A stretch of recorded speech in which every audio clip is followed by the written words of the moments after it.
अस्सलाम वालेकुम शार्पेट्स, this is me Mohammad Saim, आपका ट्यूटर। और आज आपके लिए लेकर आया हूँ कंप्यूटर सीरीज़ का लेक्चर नंबर 2। आज की क्लास में हम बात करने जा रहे हैं ट्रुथ टेबल्स के बारे में कि ट्रुथ टेबल क्या चीज़ होती है। तो देखें स्टूडेंट्स, ट्रुथ टेबल एक टेबल फॉर्म होती है बूलियन फंक्शंस को सॉल्व करने के लिए। अब बूलियन फंक्शंस क्या होते हैं उस चीज़ के ऊपर हम बाद में आएंगे, लेकिन ट्रुथ टेबल एक ऐसा टेबल होता है जिसके अंदर आप तमाम पॉसिबल इनपुट से मिलने वाले तमाम पॉसिबल आउटपुट्स को स्टडी करते हैं, प्रिडिक्ट कर सकते हैं बिल्कुल पहले अपना लॉजिक सर्किट बनाने से पहले। डेफिनेशन देख लेते हैं जो आपकी स्क्रीन पे आपको नज़र आ रही है। A truth table represents a Boolean function और digital logic circuit in table form. एक बूलियन फंक्शन और एक डिजिटल लॉजिक सर्किट को टेबल फॉर्म में रिप्रेजेंट करता है एक ट्रुथ टेबल। और it shows how a logic circuit's output or boolean expression responds to all the possible combinations of the inputs using logic 1 for true and logic 0 for false। आपको मैं अपनी last class में and और not gets के बारे में पढ़ा चुका हूँ और लॉजिक सर्किट क्या होता है वो भी बता चुका हूँ। अगर आपने वो वीडियो नहीं देखी तो पहले जाकर वो देख लें, मैं लिंक डिस्क्रिप्शन में दे दूँगा। अभी के लिए आप ये देखें कि बूलियन फंक्शंस और लॉजिक सर्किट जो होते हैं डिजिटल लॉजिक सर्किट्स, उसके अंदर जब आप कोई भी इनपुट देंगे यानी कि या तो वो 1 होगी या तो 0 होगी, और वो 1 और ज़ीरोज़ भी बहुत सारे डिफरेंट कम्बिनेशंस के अंदर इनपुट किए जा सकते हैं।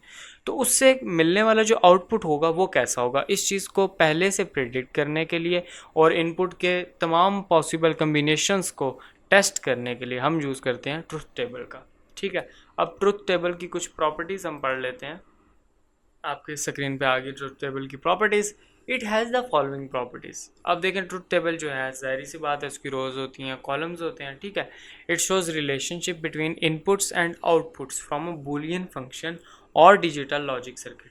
अब वही बात आ गई कि रिलेशनशिप आपको शो करता है इनपुट और आउटपुट का, जो कि निकलेगा एक बूलियन फंक्शन से। जब आप इनपुट देंगे वो एक बूलियन फंक्शन में प्रोसेस होगी या एक डिजिटल लॉजिक सर्किट से गुजरेगी, और उससे जो मिलेगा आउटपुट वो क्या होगा, इस चीज़ को देखने के लिए हम यूज़ करते हैं ट्रुथ टेबल का।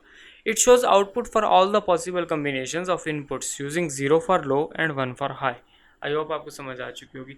इससे पहले कि मैं इन प्रॉपर्टीज़ को मज़ीद आपको समझाऊँ, मैं पहले मूव करूँगा बूलियन फंक्शन की तरफ, ताकि आप लोगों को एक बार सही से अंदाज़ा हो जाए कि आप लोग किस चीज़ के बारे में पढ़ रहे हैं।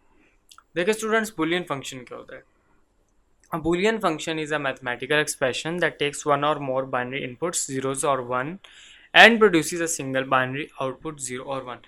आप लोगों ने जो जनरल मैथमेटिक्स है, जो अलजबरा है, उसके अंदर बहुत सारे फंक्शंस देखे होंगे। यहाँ नीचे भी एक एग्जांपल दी है, F X Y Z is equal to X dot Y plus Y Z. बिल्कुल इसी तरीके से आपके मैथ के अंदर भी फंक्शंस मौजूद होते हैं। और एक फंक्शन किन चीज़ों से मिलके बनता है, फंक्शन मिलके बनता है कांस्टेंट से, वेरिएबल से, कांस्टेंट से, वेरिएबल से और ऑपरेंड से। अब देखें बूलियन फंक्शन में और एक आम फंक्शन में फ़र्क क्या होता है। आम फंक्शन के अंदर आपके पास बहुत सारे वेरिएबल्स मौजूद होते हैं, उनके साथ कांस्टेंट भी होते हैं, और उन वेरिएबल्स की जो वैल्यूज़ हैं वो 0 से 9 के दरमियान कोई भी नंबर हो सकता है, या फिर उनके बहुत सारे डिजिट्स का कम्बिनेशन भी हो सकता है।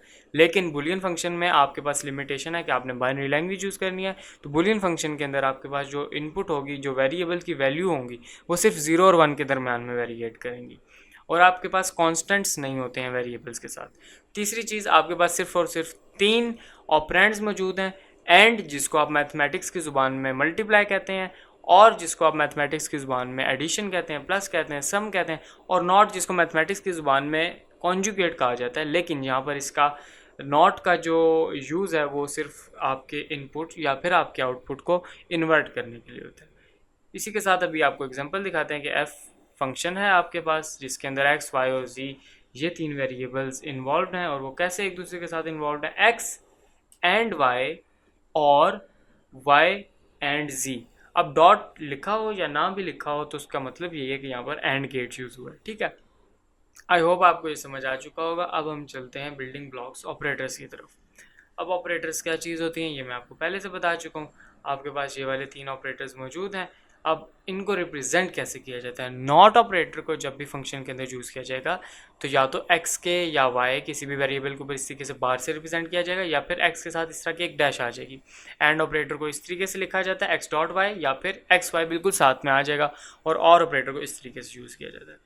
अब आपने इन फंक्शंस को सॉल्व कैसे करना और इनके ऊपर रूल्स कौन से अप्लाई होते हैं, सबसे पहला क्वेश्चन ये पैदा होता है।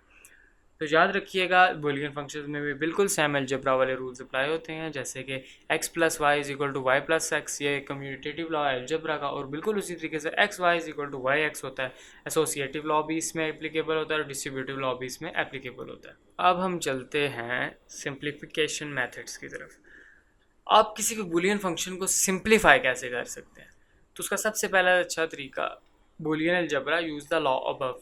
ये जो आपको लॉज दिए हैं इनको यूज़ करते हुए आप डायरेक्टली ऑन पेपर उसको सॉल्व कर लें, या फिर आप एक के मैप बना लें। अब के मैप क्या होता है उसके लिए हम अपने नेक्स्ट लेक्चर में बात करेंगे, या फिर आपके पास क्वीन मैकक्लस्की का एक एल्गोरिथमिक मेथड है उसके साथ आप कर सकते हैं। ठीक है, तो अब हम दोबारा से मूव करते हैं प्रॉपर्टीज़ ऑफ ट्रुथ टेबल की तरफ, जिनको हमने दरम्यान में छोड़ा था।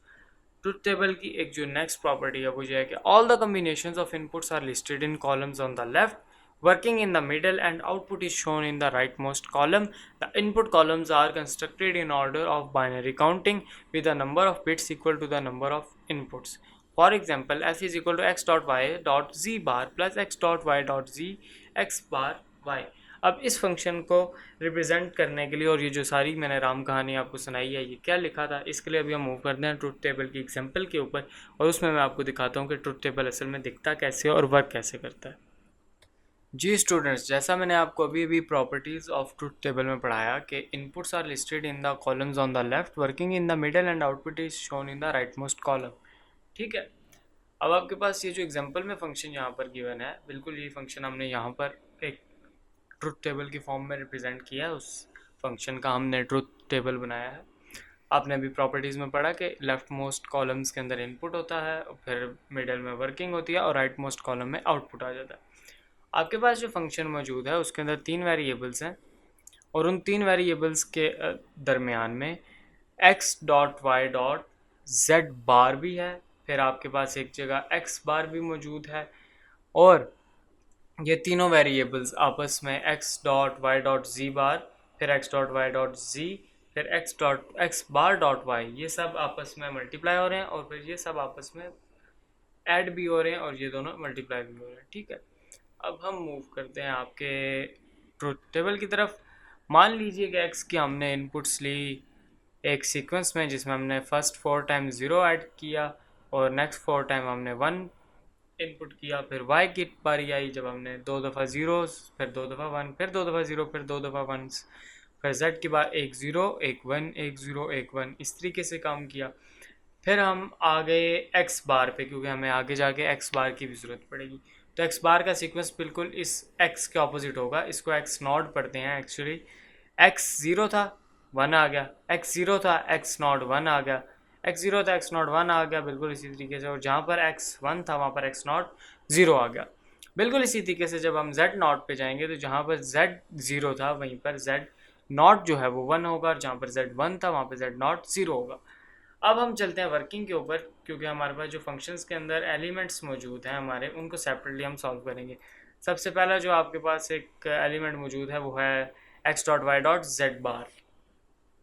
देखें, उसको हमने यहाँ पर सॉल्व किया, x dot Y dot Z bar, x and y and z bar, या फिर z नॉट। x क्या था 0, और आपके पास जो साइन मौजूद है वो है डॉट का मल्टीप्लाई का, तो इसको बिल्कुल वैसे ही अलजबरा के रूल से सॉल्व करेंगे। x 0 था, मल्टीप्लाई कर देंगे y से, y भी 0 था, इसी कोरस्पॉन्डिंग कॉलम में हमें z बार से मल्टीप्लाई करना है। z बार 1 था, जब 0 और 0 मल्टीप्लाई हुए तो आंसर 0 आया, और फिर ये एक और 0 जब मल्टीप्लाई हुआ 1 से तब भी आंसर 0 आएगा, और हम इसके इस कॉलम के अंदर हम लिख देंगे 1।